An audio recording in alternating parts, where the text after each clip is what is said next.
तो कृष्णदास बिहारी जी बोले, तुम्हारे पतिदेव के गुरुजी वैष्णव नहीं है? बोले वैष्णव तो नहीं है, वो तो ये सब क्रियाकलाप करवाते हैं। बोले रुको हम देखते हैं उनको जाके। और यहाँ बिहारी जी अपना कमंडल लेकर के और पहुंच गए। आमेर से थोड़ी दूरी पर ही तारानाथ की आश्रम था। वो आश्रम के द्वार के बिल्कुल बाहर जाकर के कृष्णदास बिहारी जी बैठ गए, अपना चिमटा गाड़ दिया, धूना लगा करके वो बैठ के वहीं अपना भजन करने लगे। भीतर जाकर के किसी ने हल्ला किया, बोले बाहर द्वार पर एक महात्मा बैठ गया आकर के हवन आदि कर रहा है। तो एक तारानाथ जी ने ऊपर से देखा, तो देख करके बोले इसको हटाने का प्रयास करो, इसको यहाँ से हटाओ, कहीं ऐसा तो नहीं है अपने भक्ति प्रभाव से हमारी तंत्र विद्याओं को नष्ट कर रहा हो। सब लोगों ने जाकर के प्रयास किया, लेकिन कृष्णदास बिहारी जी को कोई हटा नहीं पाया। तब तारानाथ ने सोचा इनको तो मैं हटाऊंगा।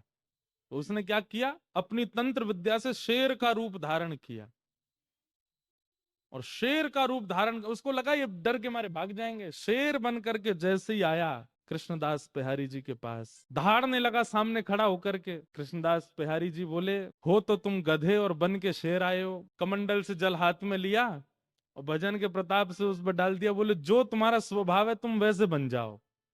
और वो शेर से गधा ही बन गए। और गधा बन करके महाराज भागे भागे भागे दूर जाकर के कहीं गधा के झुंडन में खड़े हो गए।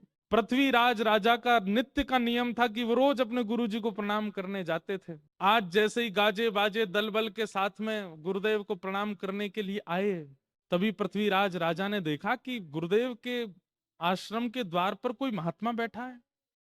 और मंदिर के जितने और संत थे वे सबरे हाथ जोड़ करके रो रहे हैं सामने बैठ के। पृथ्वीराज अपने घोड़े से उतरे, बोले कि क्या हुआ और ये महात्मा कौन है, गुरुजी कहाँ हैं? बोले हमारे गुरुजी शेर बन के आए थे इनको डराने के लिए, पर इन्होंने कुछ कर दिया, गुरुजी मिल नहीं रहे, पता नहीं कहाँ चले गए। पृथ्वीराज रोने लगा, गुरु के प्रति बड़ी निष्ठा थी उनकी। बोले भगवान मेरे गुरुदेव कहाँ है?